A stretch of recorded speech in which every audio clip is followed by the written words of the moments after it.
one of the benefits of Bitcoin is that it is decentralized, but one of the downsides to decentralization is there is no board of directors, no CEO, no one to organize, those types of events. And in the crypto kind of industry, I think people have tried to bucket as much as possible into these events. It helps because they think it'll bring more attendees, more speakers, more sponsors, etc. But I felt like Bitcoin now is at a point where it can stand on its own 2 feet. It doesn't need all of those other things to do an event. And catering the Bitcoin conversation to Wall Street or kind of sophisticated institutional investors was something I hadn't seen done before. Thought someone should do it.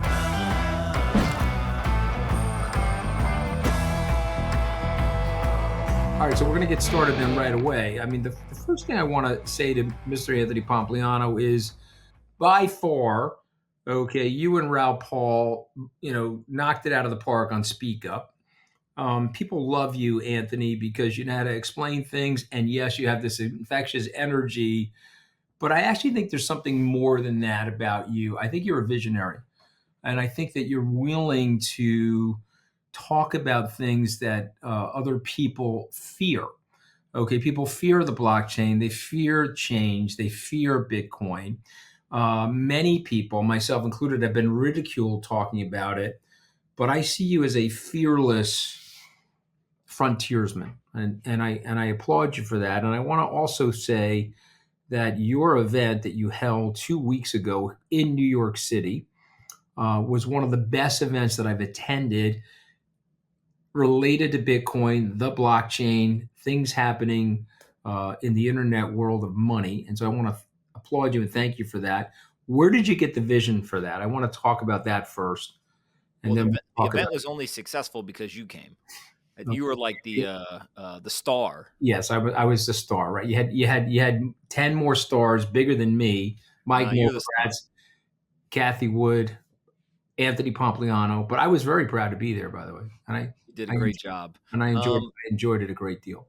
No, I think that look, Bitcoin is obviously one of the most important assets in the world. It's now over $1 trillion in market cap, and any asset or $1 trillion company would have the equivalent of an annual meeting. And one of the benefits of Bitcoin is that it is decentralized, but one of the downsides to decentralization is there is no board of directors, no CEO, no one to organize those types of events. And in the crypto kind of industry, I think people have tried to bucket as much as possible into these events. It helps because they think it'll bring more attendees, more speakers, more sponsors, etc. But I felt like Bitcoin now is at a point where it can stand on its own 2 feet. It doesn't need all of those other things to do an event. And catering the Bitcoin conversation to Wall Street or kind of sophisticated institutional investors was something I hadn't seen done before. Thought someone should do it. So, maybe it was a good idea, or maybe I was just too stupid to know not to try. So I brought some props today, okay, and I know this will make you think of your wife. Okay, I'm bringing it up. Hold on, it's coming into camera here. I should have listened to me. It's got a little bit of its own heartbeat, right? My wife bought this for me, okay, but there's a double entendre there because I should listen to her and shut up, right? But people should have listened to you, okay? You got there early. You have 255,000 subscribers on your newsletter. I am one of your subscribers. I find the stuff you write about to be brilliant and insightful. You've always got something that I'm reading that is making me learn. And by the way, I'm a great plagiarist, and I steal a lot of your content, Anthony. So I just want you to know that, okay? I rarely footnote you, but I steal your content. So that's fine.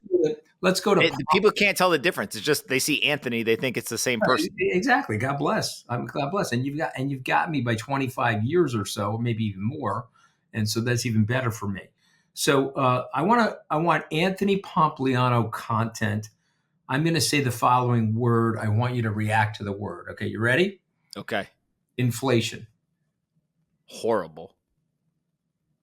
Okay, but let's go here. 22% of the dollar has been destroyed, okay, in the last 4 years. So if you're a laborer, let's say you're like my dad, may his soul rest in peace, you're working a crane, they pay you $1,000 in January 2020, you have $780 of purchasing power today.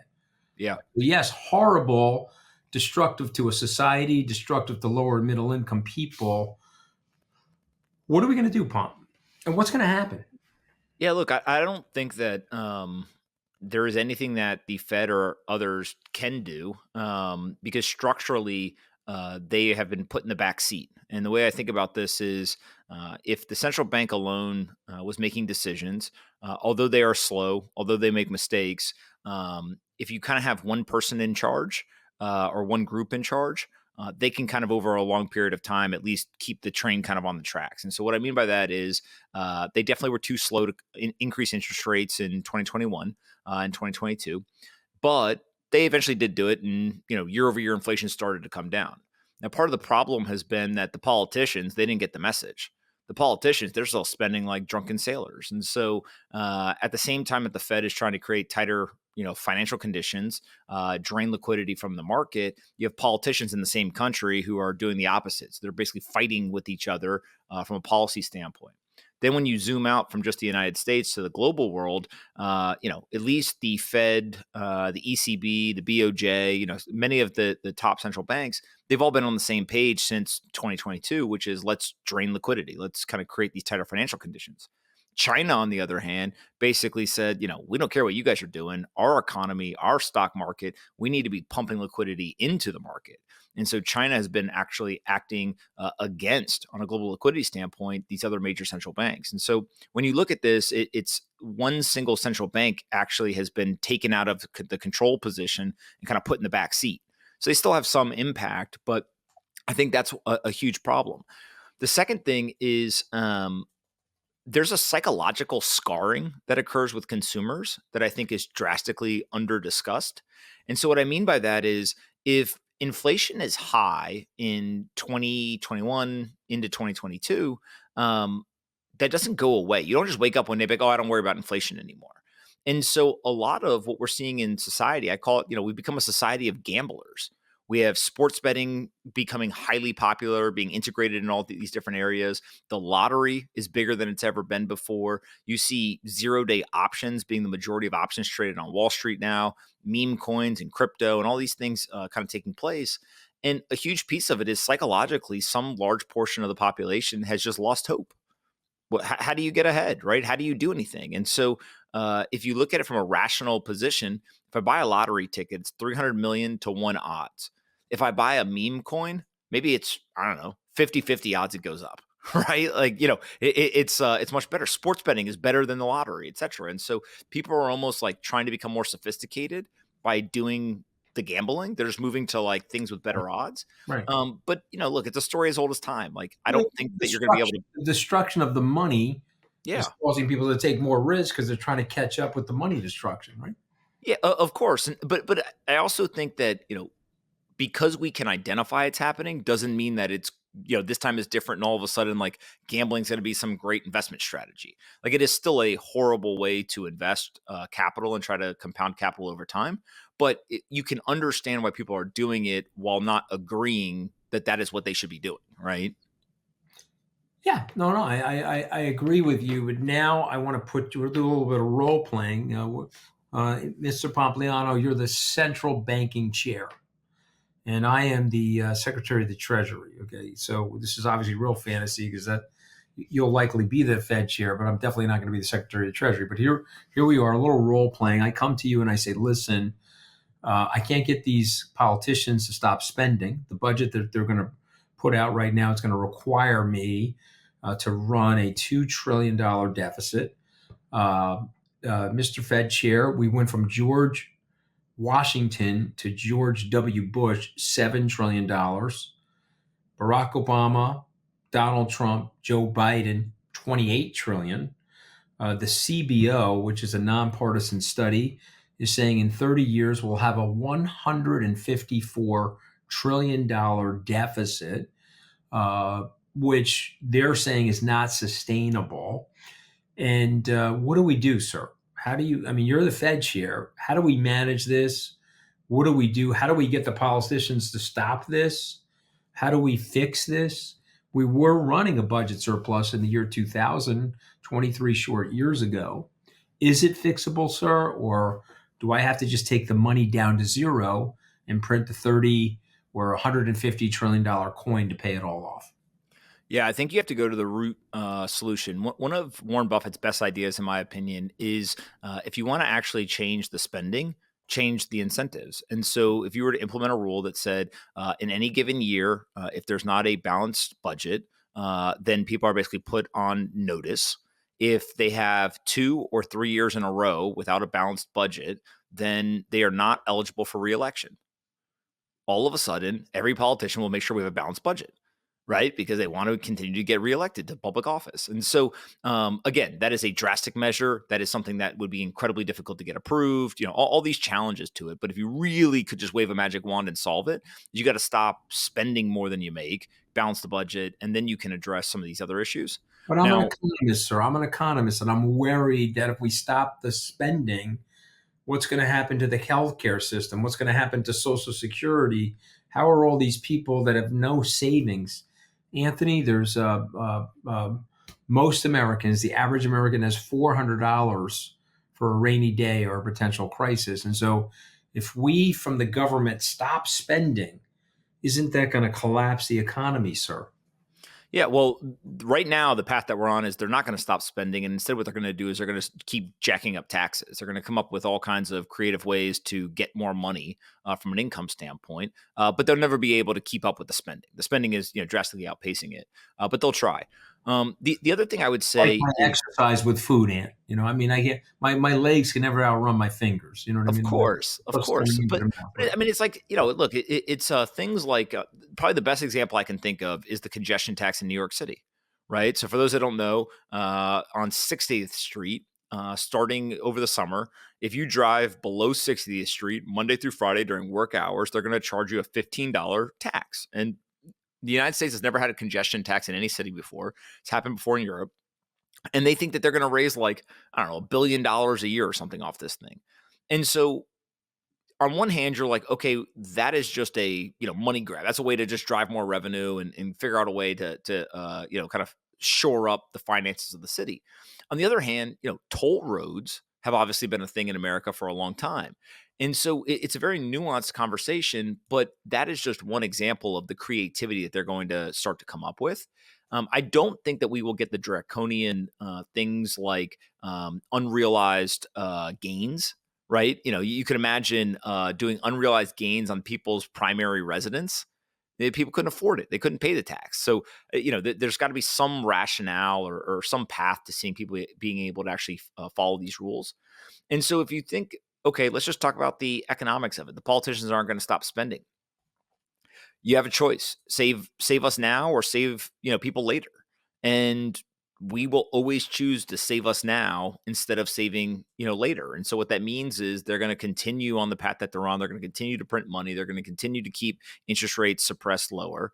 But what I think we're finding out is the money has been corrupted, and when that money gets corrupted, you really don't have that many options, right? It's kind of like saying, hey, I have a gunshot. Should I put a band aid on it? Well, no, you got to stop the bleeding. You have to go to the hospital, right? You have to go and have surgery, right? There's a really severe issue. You have to have a severe response as a solution. But right now, all the things that people are considering, are interest rates 5.5, 6, or 5. It's all band-aid stuff. And so I just don't think that there's really a path to seeing them do anything that will come remotely close to solving the problem.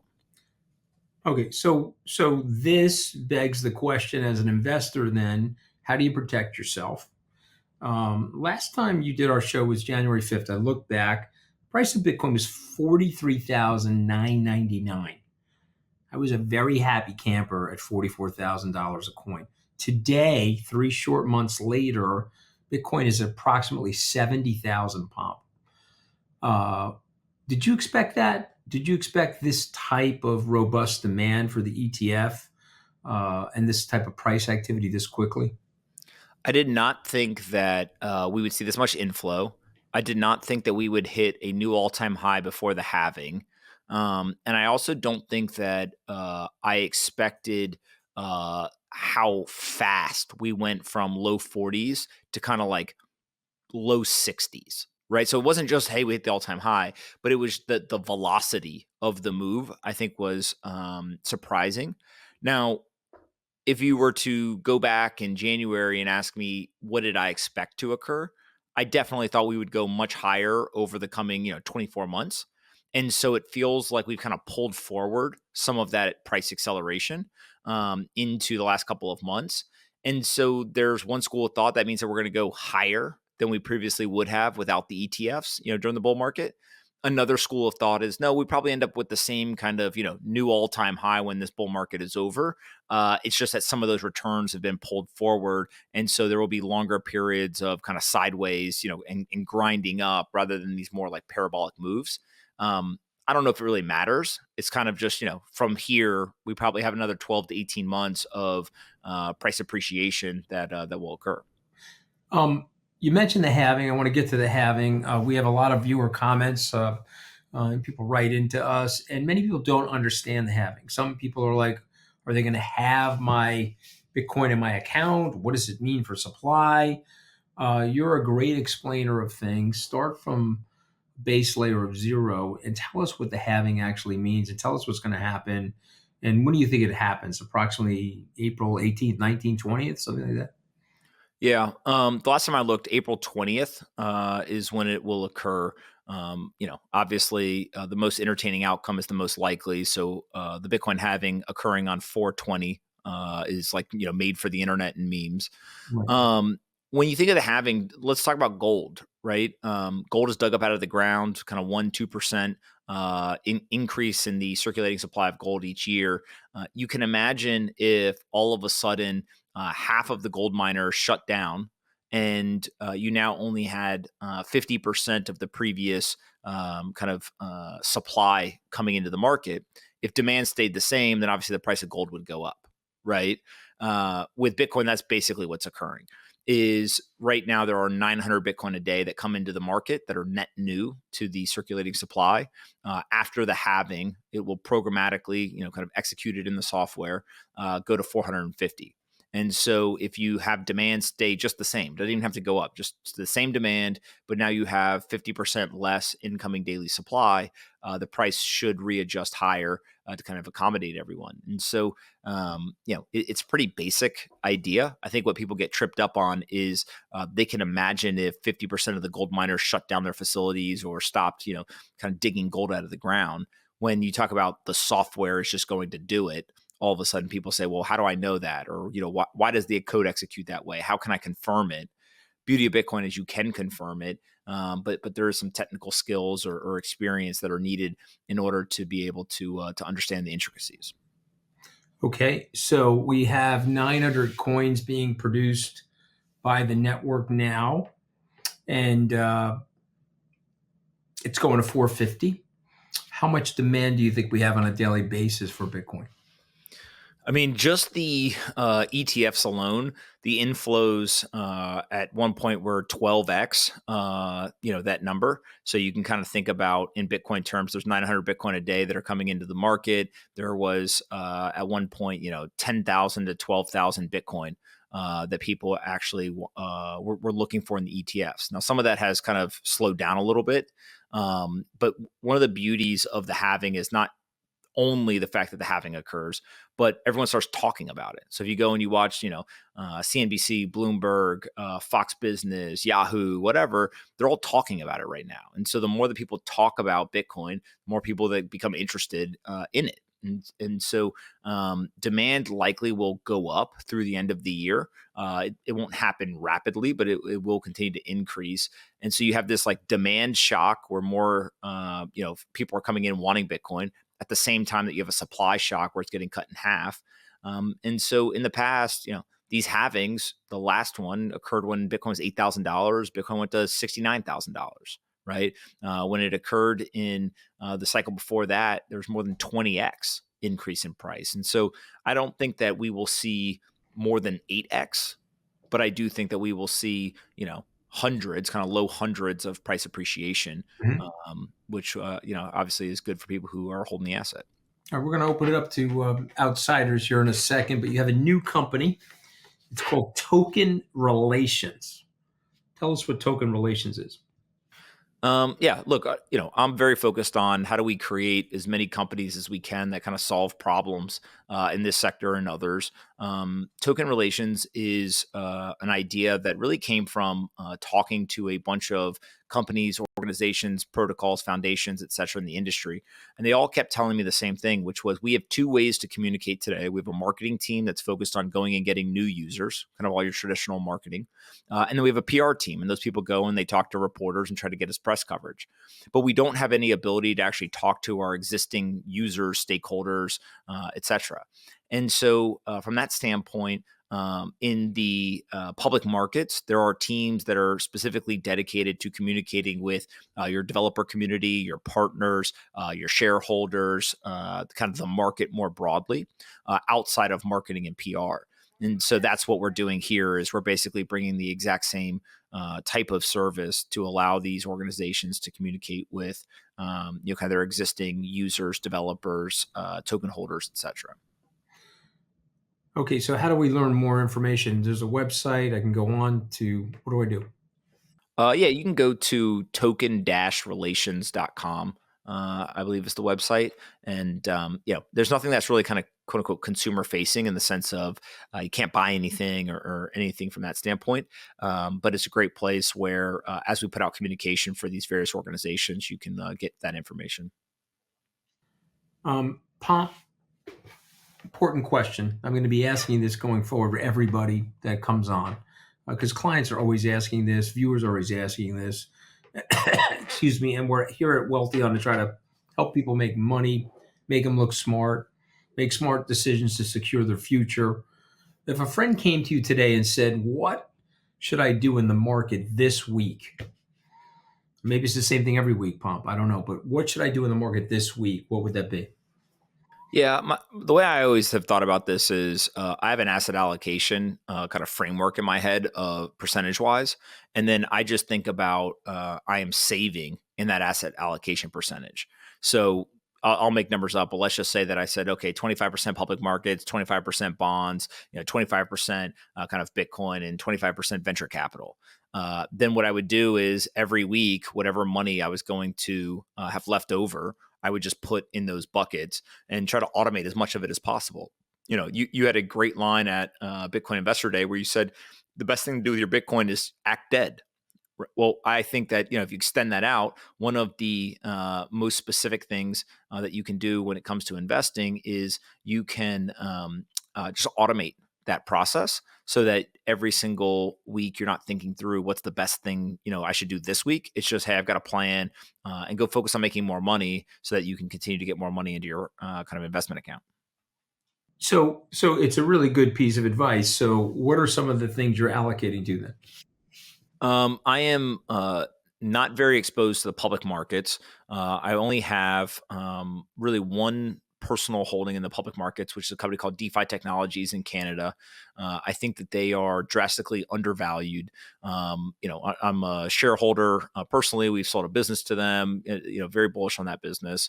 When it comes What's the symbol? It's publicly traded in Canada. What's the in symbol? Canada, I think it's DEFTF, if I remember correctly. Okay. And they're an altcoin ETF issuer. The company most recently, when they did an earnings report, was trading at kind of $140 million market cap approximately, and their guidance was that they're going to do, I think, $46 million in revenue, in 2024.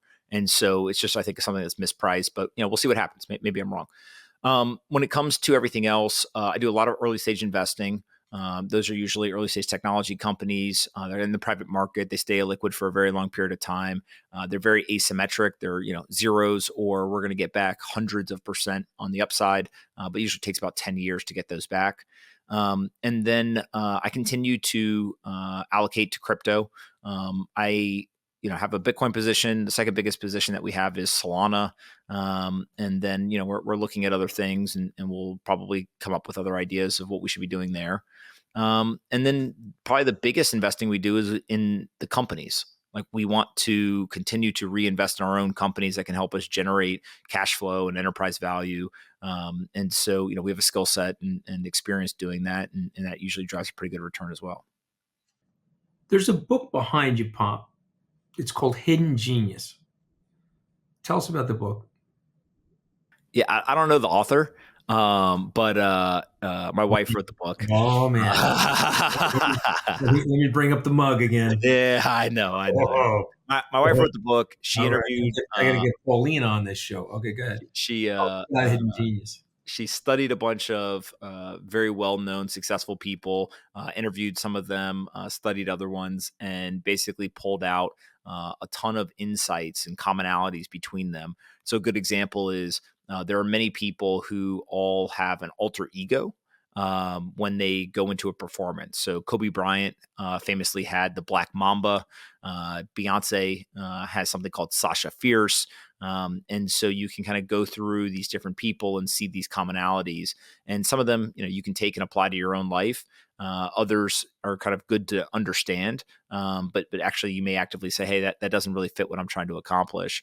It's a very kind of good, easy read. She's a fantastic writer, and it's a best-selling book. Although she gets mad when I tell people that because she likes to downplay her success. But No, look, I she love her. It's her first book. I'm looking forward to her second book. She was on my podcast, Open Book, to discuss the book, and I love the book. And it's a great book about putting one foot in front of the other to pursue excellence. All right, Mr. Pompliano, we're going to take some questions of the outside audience, but for this week specifically, I'm assuming I'm going to tell people DeFi technologies, right, in Canada, right? Okay, the SEC is likely filing a lawsuit against Uniswap. I think we did see that. What the heck is Uniswap, and is this another FTX? This is Stephen from Pennsylvania.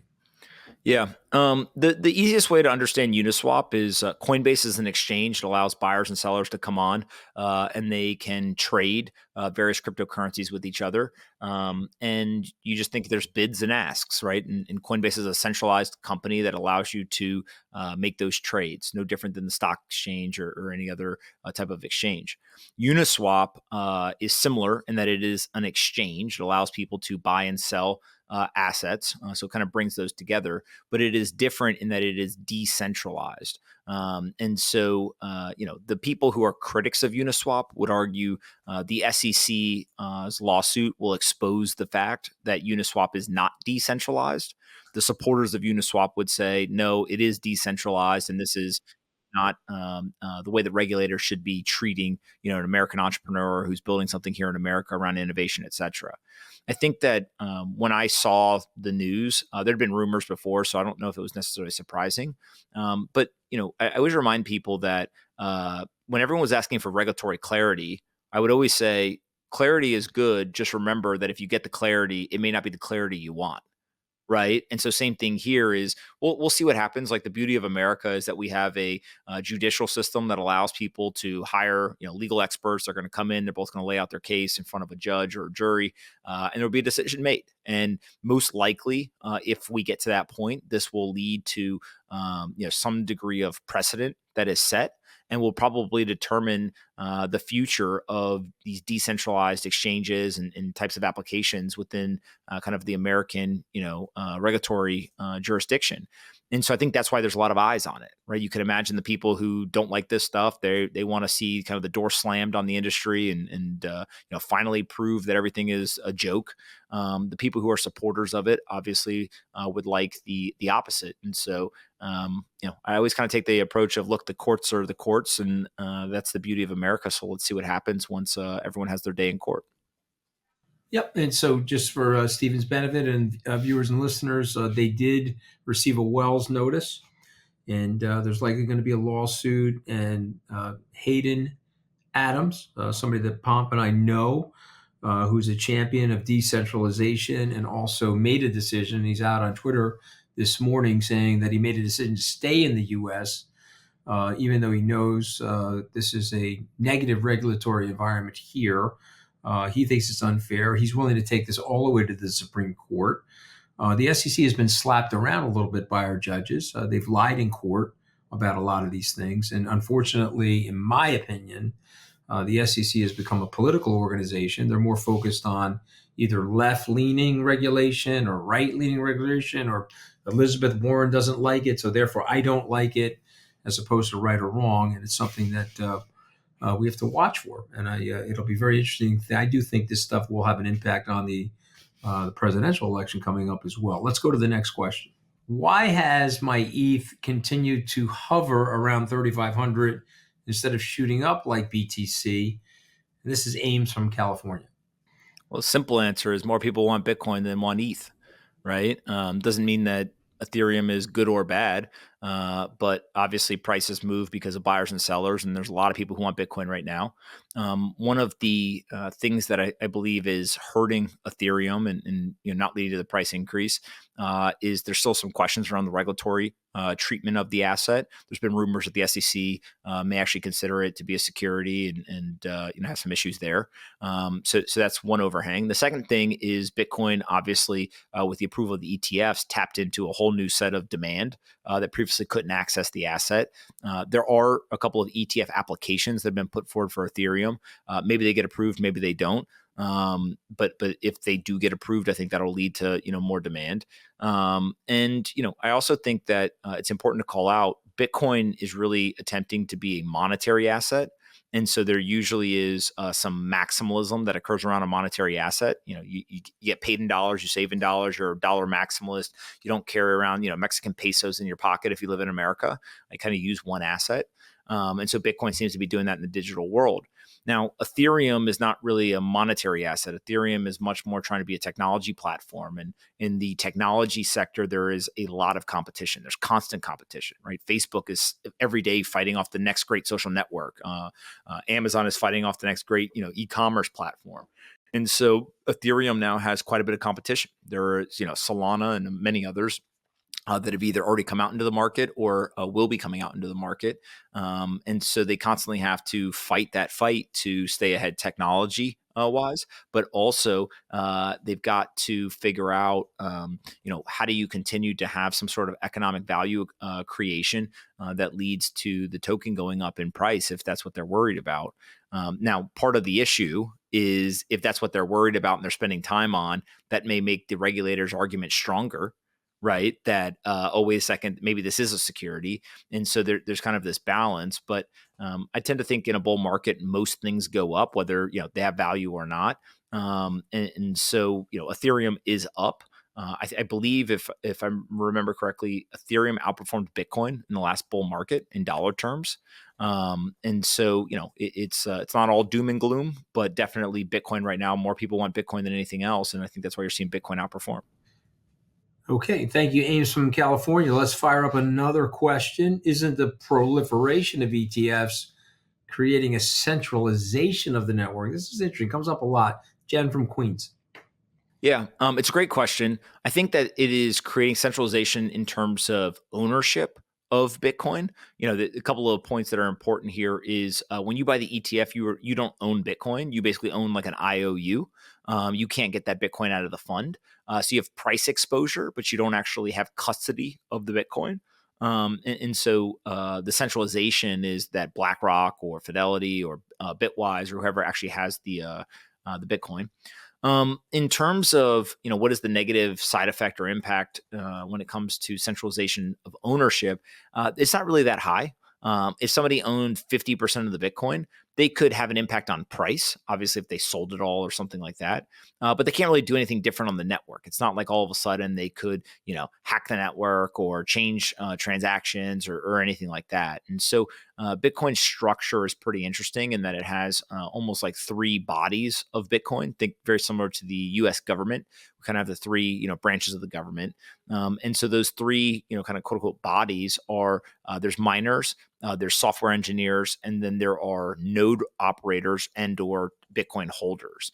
And so what you need for any sort of significant change in Bitcoin is you need all three of them to sign off on that. And we've actually seen in the past where people have put forward proposals. There's been quite a bit of pushback, even if they've had 50, 70, 80% of hash rate in terms of mining. They haven't been able to get their proposals pushed through. And so I think that the rigidity of Bitcoin in terms of governance is pretty important through those three bodies. And so centralization of ownership is not a big deal. If somebody was able to get centralization of two or more of those groups, then I think that would be concerning, but it's very unlikely today. All right. It's a great question, though. How can I find an investment advisor that understands crypto That's Bill from Massachusetts. I mean, I'm hesitating here because I don't know any. I was going to say I should go talk to Anthony Scaramucci at Skybridge. But He's I'm an asset manager. I'm like a, yeah, you know, I'm not an FA. I think it's a really good question. I don't have a good answer for that. What do yeah. you say, Pom?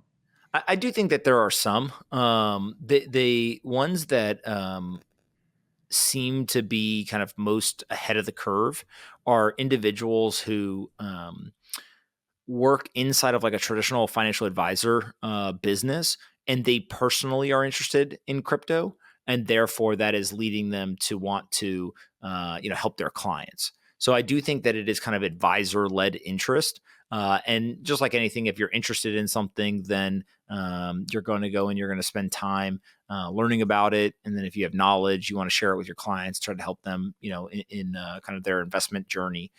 So that to me has been the place to find them. Is just find people maybe on Twitter or elsewhere that are interested and are a financial advisor and talk to them. Okay. Well, I mean, you could also go to wealthyon.com. You could fill out the form there, and we'll do our best to connect you to one of our RIAs that is forward thinking on crypto. Yeah, Next, that's good. That's a good idea. let's do that. Right. Next question.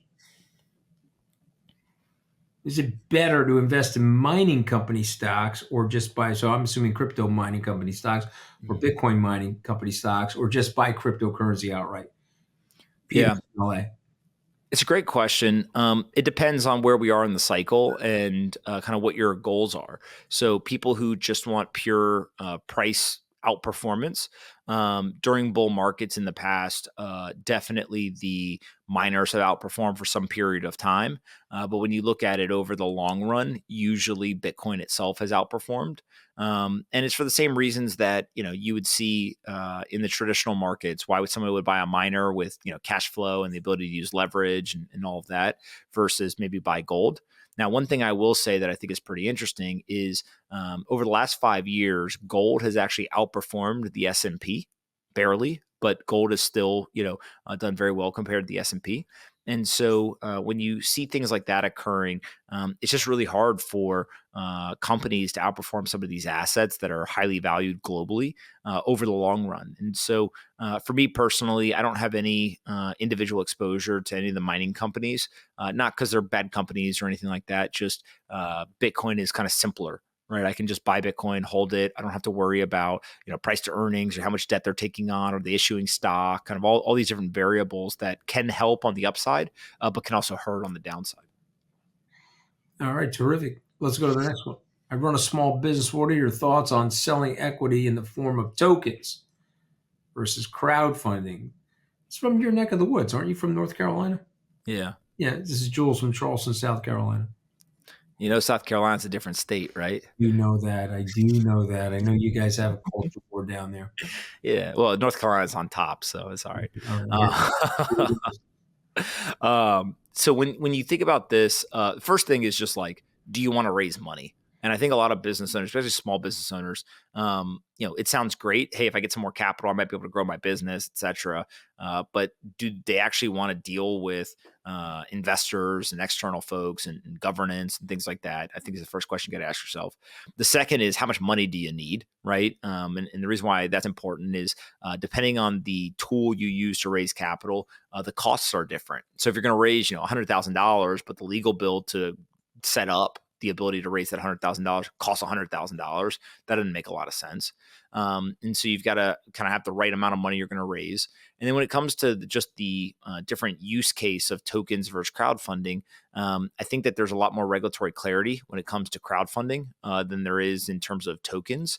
And so right now, what I'm seeing most small business owners do is either they're raising, from private investors that are in their local area or customers that come in and use their service or their product, or they're using some sort of crowdfunding component, which just seems to be simpler, cheaper, and there's not a lot of issues that they have to worry about on the regulatory front.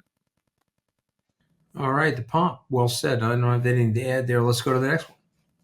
How many of the books on those shelves have you guys actually read? This is Mike and Dave in the control room. See that they're making fun of our books. Jealousy from Mike and Dave. You know that, right? That's fine. You're an intellectual, I've Pomp. read I've read them all. You want to know this book? Where is it? Yeah, right here. This book right here, the Science Illustration. You got to get that one. It's like it's got every great science breakthrough in pretty much history, and it's the original drawings and graphics, etc. of all that. And you kind of that's a book that you don't sit down and read kind of cover to cover. You sit down and you go through the pictures for people with small brains like me, and it's very entertaining, and you learn a little bit. So All right. there's Well, I'm going to books go for buy everyone. that book. That's one of the books that I don't have in my little mini bookstore here. You see that box behind me, Pop? There's all the books that I've read. I got to start giving those away to the library. So too You're gonna bad give I'm them like away? you, Dave, okay? I read, you don't. And remember what Mark Twain said: if you can't read or you can read, if you don't read, it's like you can't read. And That's true. more or less, he You said. want to know what one of my favorite books that I've ever read? Tell me. Can you guess? I don't know. Hidden Genius by Paulina Pompliano. No, come that is one, but there's even better ones. Tell me. The Sweet Life with Bitcoin. Oh, you like that one? See Yeah, that? There you yeah, go. Right. That was a interesting, fast read. yeah, Okay. It also included the white paper, which you've read many times. yeah. That was a good one. Trying to get that book out there just to let people know that why we like Bitcoin. Because Pomp, I was there after you, but I took a lot of bows and arrows, man. A lot of bows and arrows. That's okay. Flaming arrows up the yin yang. Let them say whatever they want to say. All right. Amen. All right. Well, Pomp, I'm going to once again show my mug off. Okay. Make sure Paulina sees this mug because this is a reminder to Paulina, Pompliano, and Deirdre Scaramucci. Yes, we know. We know. Anthony, thank you so much for joining us today. You're the best. Thanks for having me. I appreciate it.